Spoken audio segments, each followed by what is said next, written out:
You might be wondering how a small independent podcast survives in this economy. Why? It is through Supercast. Supercast is where our members get ad-free listening, behind-the-scenes podcast, the entire back catalog of Mega, and more. Head to mega.supercast.com. The link is in the show notes. And give it a free trial and check it out. We'd love to see you over there, and thanks. Mega is an improvised satire from the staff of a fictional megachurch. We are here, Lord, we are here, and we're ready to podcast. Hiya, I'm Hallie Labont, and this is Mega, coming to you from Twin Hills Community Church, where every single week we're giving our mega church a tiny family feel. We are out here introducing you to members of our church staff and people from our community. Today is no different. We got a true sweetie on our hands. And per usual, I'm joined by my co-host. He's the youth pastor for our high school ministry called Climax. Please welcome Gray Haas. Clear eyes, full hearts, God can't lose. Hallie, how are you? Oh, so good. I am very excited about our guest today because, well, just like Jesus hung on the cross between two criminals and his death was the greatest crime ever perpetrated on humanity, our guest today is a true crime expert and professional. She leads up the Jesus Chalks ministry, which ministers to all you awesome people out there who love true crime. Mandy's here to tell us more about it. Welcome to the program, Mandy Drake Blavis. How you doing today? I am so good. Blessed to be here. So good to see you both.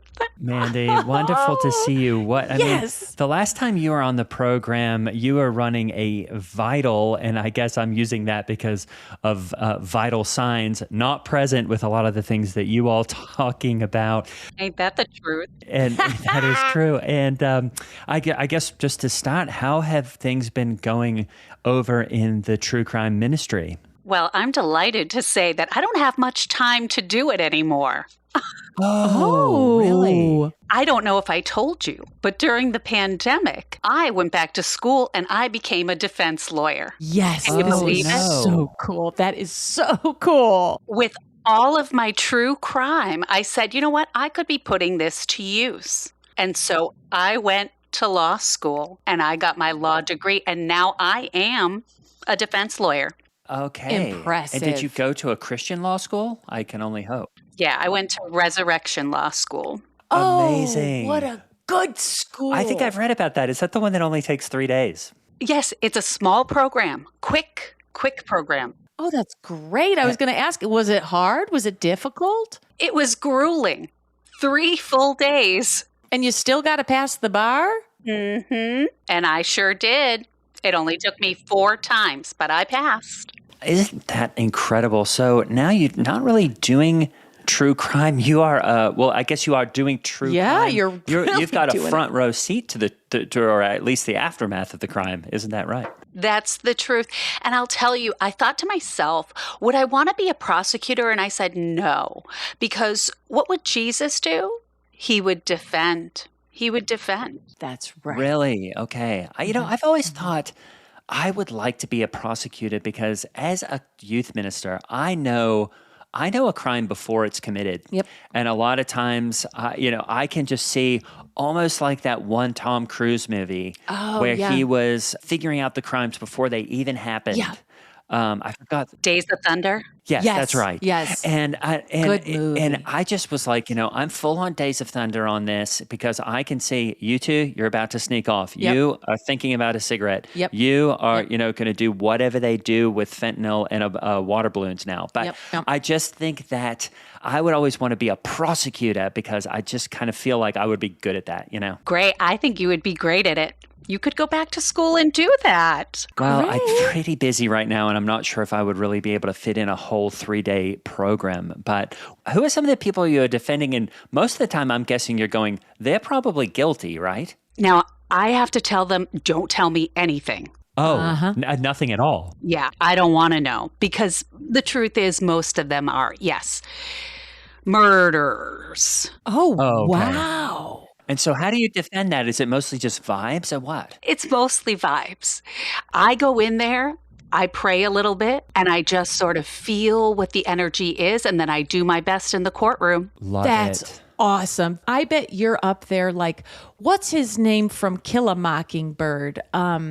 Scout's dad. Now, that's a book I never read. Oh, Oh, really? really? I don't know if you're missing much. There's probably a movie, but you're like Atticus Finch from Kill a Mockingbird, What a name! right? I mean, but I would feel good if you were defending me. And you're right that, Jesus said like we should be a voice for the voiceless. And here you are. You don't even let them speak to you, but you speak for them. I treat it like the Bible. There are rules, and the law is just a series of rules, and you have to hold it up and see where the light cracks in, and then you just run for the light.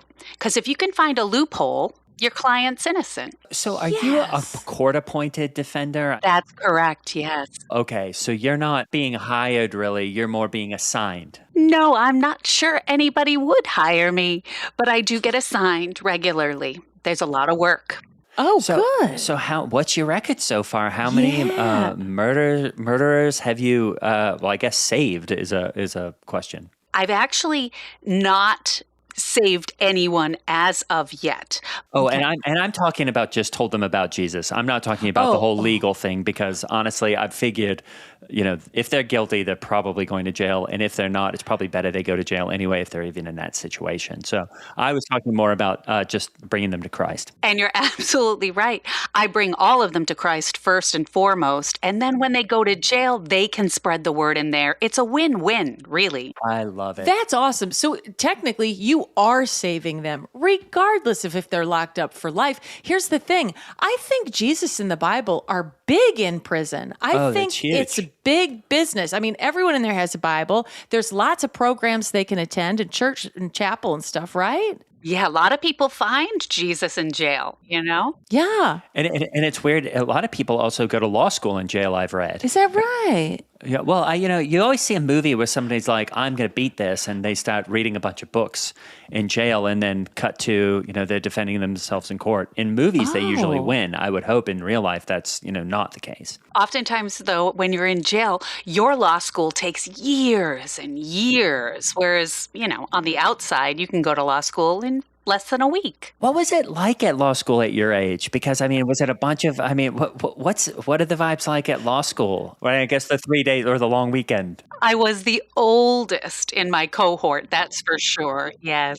Good for Okay. you. And is it in person or was it online? Or something? online? Yeah. We had the option to do either, and I definitely wanted to be in person because I brought baked goods and such. But there were some people who were zooming in from, I think we had one guy from India. We had a young gal in Brussels. Okay. Thought that Okay. was a salad. Yeah, so some people, if you couldn't make it over, you could just take it online. But I was there. I was there front and center. So you were front and center, and were there anyone else? Who else was in the room with you, or was it you at the law school with a bunch of people zooming in? It was just me. Okay. Okay. Everyone else stayed remote. Yeah, I think it's just nowadays, after the pandemic, people just don't want to get in their cars and go anywhere. And for me, I was just ready to get out of the house. So I was there. The professor zoomed in. So it wasn't even another person there with me.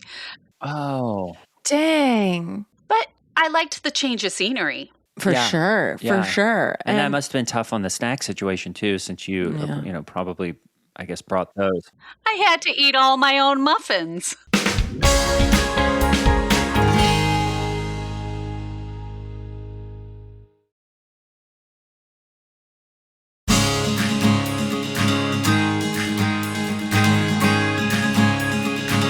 Well, I'll tell you what. I've never understood how judges and lawyers work. Do you have to be a lawyer to become a judge? Are all judges lawyers? Could you become a judge like Jesus or like God is the ultimate judge? That was my first question to the professor because I always want to be on an upward trajectory, right? Don't want to stay in a plateau. So I thought, if this is where I'm going now, what do I do after this? And the truth is, it would take at least 20 years for me to get there. So 3 days for law school, 20 years for judge. It just is such a You really have to put in the time in the courtroom. okay. Yeah, I guess just doing a little, what do they call it in law stuff, a little discovery. And I like to, sometimes I just get into watching TikTok. One of my favorite things is just when you're watching different kinds of cops or ICE agents or whatever. And I love it when they say things like, we make the rules, or the law is, we make the law, like the law doesn't apply to us, or we have absolute immunity. And they'll just, kick down a door or open up a car or something. I think that's really exciting to watch. So I guess my question is, what happened in the true crime group that you decided to, leave it and do the law thing? Boy, there's a lot to unpack there. First, I want to say when you're watching those TikToks, you got to be very careful because when they say they make the law, they don't. Oh, really? Yeah, that's the truth. I have always thought that cops make the law. No. The cops don't make the law. It's people in suits that make the law, and then the cops enforce the law. Yeah. Weirdly, okay. in Australia, it's the opposite. Is that Yeah, right? because cops make the laws in Australia, and then it's actually up to politicians to enforce them, and that's why it's essentially a rogue state. Okay. Because everyone's like, you get pulled over by a guy in a blazer and a tie, and he's going, slow down, and you're going, no, what are you going to do about it? And they can't do anything because they're usually pretty weak. I gotta say, too, I never really put it together, but Gray, you're from a penal colony. That's Exactly. right. Yeah, that is, and it has continued in that way. That's really exciting. Yeah, those are all criminals. And but you know what? It's all washed in the blood because there's a lot of strong Christians in Australia. Hillsong music comes out of Australia. I'll tell you what. And, I wanted to ask you, Mandy, what is it like after all that time being a true crime fan, leading a true crime small group that dissected and discussed all the crimes and activities, after poring over all of those heinous things that humans do to each other? What's it like now to sit in person with one of these criminals and look them in the eye? Is it chilling? It's not so much chilling. It just feels like this is where the whole path was leading right here. Every book I read, every thought in my head where I said, I know who done it, that all led me here. So that now I can, I put all those building blocks together and, I have this really, really wonderful career now. Oh, I love it. Awesome. That is Walk so us through cool. what that looks like. Someone is assigned to you, some murderer. You say, don't say anything. So that's the beginning of the conversation. And then you're going, I know who done it. And you're sort of, piecing things together? Is that how it works? That's right. I'm basically writing my own novel of what happened, and then I kind of slide it across the table to them. I say, take a look. Does this sound right? And they can offer up different suggestions, but that gets us somewhere, right? That gets us at least to a place where we can enter a courtroom with some sort of defense. Got it. That makes sense. Do you like Dean Koontz? You know what? I don't think I know who Dean Koontz is. I truly, as you said it, I was like, I love her. And then the more I thought of it, I was like, I'm thinking of the woman who does hair, the infomercials. Yes, absolutely. But I don't think that's who you meant. So who's Dean Koontz? Well, have you read any Dan Brown? Now, I've heard of Dan Brown. Okay, well, what Dan Brown does for novels about religion and sects and mystery, Sex? sects, Sex? sects like in the church. Yeah, I've heard the word before, Hallie. Yeah, Sects, I like don't in church think it's appropriate sects. to talk about on a podcast that's made by a church. Like Catholic sects and church sects. Yeah, well, I'm sure they are doing it too. In fact, they're doing it a lot more because they have so many kids, but I don't think it's appropriate. There's to even bring- levels of priest sects. What? There's the papacy sects. There's Okay. all these different. Look, you can't offend my ears. I've heard it all. I bet. Well, I Dean bet. Koontz is a writer who writes these novels about brutal, gnarly murders and such. And then you have to figure out what happened. I think you'd love it. Okay, so that's exactly what I do. Yeah. This Dean Koontz and I would get along great. Well, if judgeship seems too hard for your ambitions, hey, maybe you could be the next female Dean Koontz writer. Okay? I would love to be doing. I mean, I'm just taking notes as I go, but I'm going to have a lot of stories by the time I'm done with this career. Yeah, that's true. Was there anything that really surprised you about the laws that exist in this land? Oh, yeah, how absolutely unfair they are. How the deck is stacked against people. Really? It really is. But I mean, that's where I come in and I try and give everyone the best possible defense they can get, you know? Well, and I think that, sometimes I remember for 1 year back in Australia when I was younger, I coached a water polo team and they were terrible. And I would go into every game saying, guys, the deck is stacked against us. There is no chance that you are going to win this, but what we're going to try to do is not drown. And I think that was encouraging to them. So I'm just wondering, do you have to go in and essentially say, there's no way we're winning this, but let's give them a thrill? That's it. That's the way you coach these people. You say, I know what's about to come, but we're going to go in there and we're going to try our hardest. Yeah. That's great. Yeah. So And I'm noticing the picture behind you. That's your graduation photo. That's great. So it's you. Now I'm seeing it's you in a bunch of laptops. Those must be your and you put those cum laude kind of like neck ribbon things on each Oh, yeah, the laptop of your tassels on the friends. laptops. Okay. That's cool. I made them all myself. I said, everybody's going to get one. Do you keep in touch with your classmates? I sure do. Yeah. I mean, a lot of them are actually in the same town that I'm in. They just didn't want to come in person.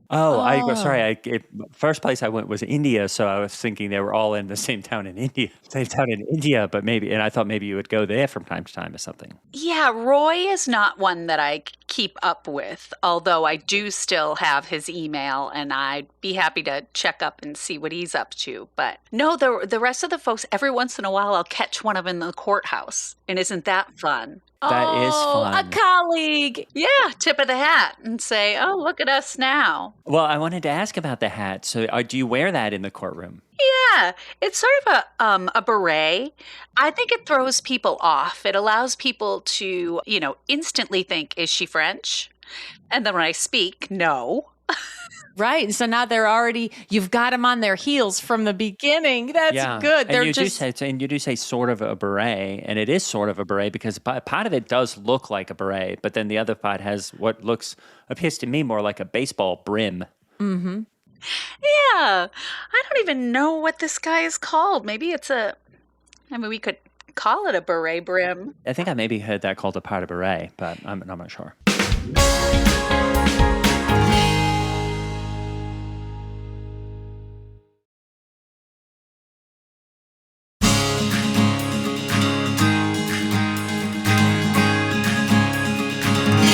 I bet you walk into the courtroom and you've got them off kilter from jump. I like that. They're looking at you saying, I don't know if this gal wants to buy a baguette or catch a pop fly. And then you're off to the races, hun. In fact, have you ever been in a real courtroom like the People versus OJ style? Yeah? Oh, yes. Although I'll tell you, a lot of the courtrooms around here are they're just rooms. They're not, we like to think of them like a movie set, but they end up just being sort of empty rooms. The judge can wear a robe, but just be sitting behind a folding table, Oh, that's too bad. I mean, I guess we all have the idea of what a courtroom is in our head in the same way we have the idea of what a law school is in our head. And in the same way, when I looked at your graduation picture, I'm going, is that law school? it's also some folding tables, some people on screens in robes, and then you smiling, and a flag in the corner, and of course a poster that says "Hang in there." As long as there's a flag. See, Isn't that right? nice one. Every courtroom has a flag. Man, that's awesome. Have you seen my cousin Vinny? Marissa Tomei. Boy, she just keeps getting younger. She lights up a courtroom in the same way I bet you do. She got up there and said, Your Honor, or whatever. I barely remember the movie. I remember being impressed with her, though. And I wouldn't want to mess with her. No. But she was feisty. Sometimes I try and bring a little feist to arguing a case. I'll be honest, though. Oftentimes it's when I walk in the room, they're looking at what I look like. You know, I wear a lot of bold, bright colors. And then it's surprise. No, I'm counsel. Awesome. Wow. That's when you first said it, I thought you were talking about the Canadian singer from like 10 years ago that they always play in Starbucks. But I had no idea what she looks like. Feist? Yeah. Is that a singer? As far as I know, I just heard of it. And every time I went in Starbucks, I was always like, what is this song? And why do they play it constantly? So then I was like, oh, are you going in trying to make people think that you're that singer? That would be a unique technique. I like a gal who's not afraid of color. You know, I mean, and I've stopped by your house too when I was returning some baked good Tupperwares. And thank you, by the way. A pumpkin roll is a very, very nice gift because it's not something you have every day. Pumpkin roll? She made me a pumpkin roll. I hope you put some ice cream on top of it. You know I did. Yeah, that's the way to eat it. Those icing that you had inside the roll was a cream cheese icing, which I like a very lot. Anyway, I noticed that the inside of your living room was like a chartreuse paint, and your dining room beyond was this wild kind of lime, and then you have the orange door. I mean, you're not afraid of color. I'm not afraid of color. You know, if I were really to do a deep dive on it, I think a lot of what I am focused on is dark. That's Yes. right. Yep. And therefore, the rest of my life, I kind of want to have some whimsy to it. Yeah. What's the grossest murder you've ever defended so far? I'm defending one right now. Really? no. Oh, right now? Wow. Yeah. Oh, really? Really? And I'm not sure if I'm supposed to talk about it, but maybe this won't come out until we're done with the trial. I'm sorry. I thought you meant one on the podcast We'll because edit it as out. far as, I thought this was suddenly going to be like a surprise. Here's that murderer show or whatever like they used to have. No. The murderers are kept they're not out. In custody. Okay, Yeah. good. Yeah, no bail. I mean, I'm sure that would be Phew. great for our downloads, but Phew. Okay, yeah, phew. No bail for them. So they're still in there. But this one particular gentleman is charged with murdering 6 people at a dinner party. Oh, Oh. dear. Was it Thanksgiving? It was the day after Thanksgiving, which is even weird, He was probably pent up from the day before. yeah. Does that have a name like Boxing Day or something? I just never knew what the it day is after Boxing Day, Thanksgiving. the day after.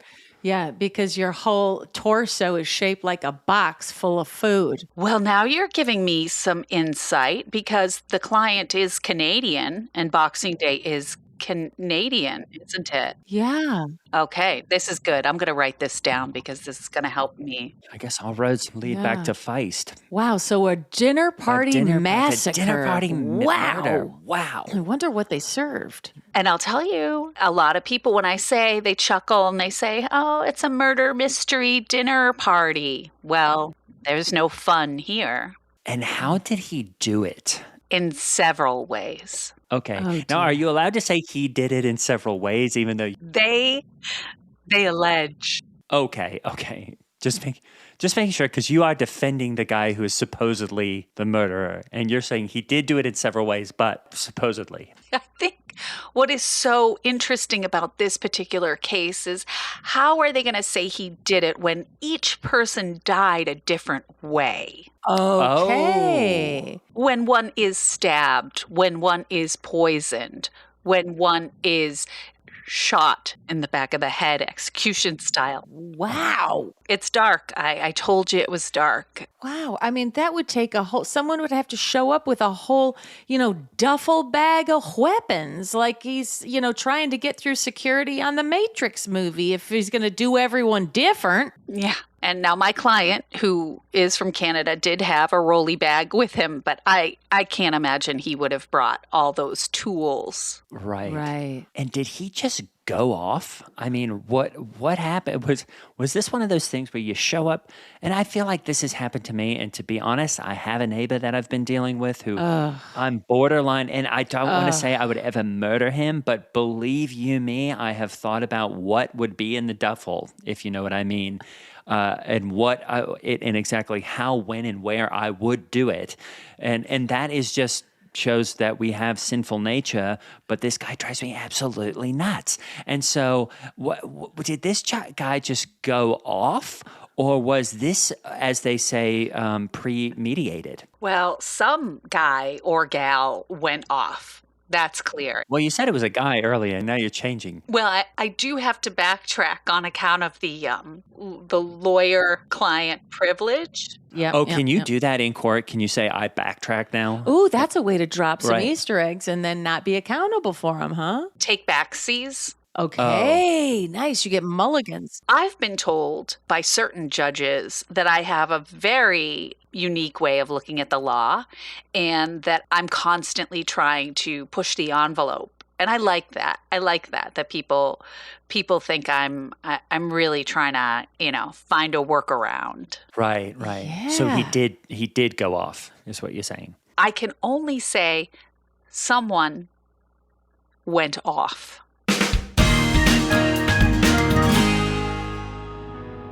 I'm Holly Laurent playing Hallie Levant, and that over there, that's Greg Hess playing Gray Haas. If you would like the Mega VIP treatment and listen ad-free, just go to mega.supercast.com. We would love it if you did. Become a member. Do it. It'll feel so good. Speaking of Supercast, it's a great time to join. There's a free trial, and that is the best way to make sure that Mega keeps going. You'll get your 4 to 6 episodes per month ad-free, including a behind-the-scenes podcast that we make.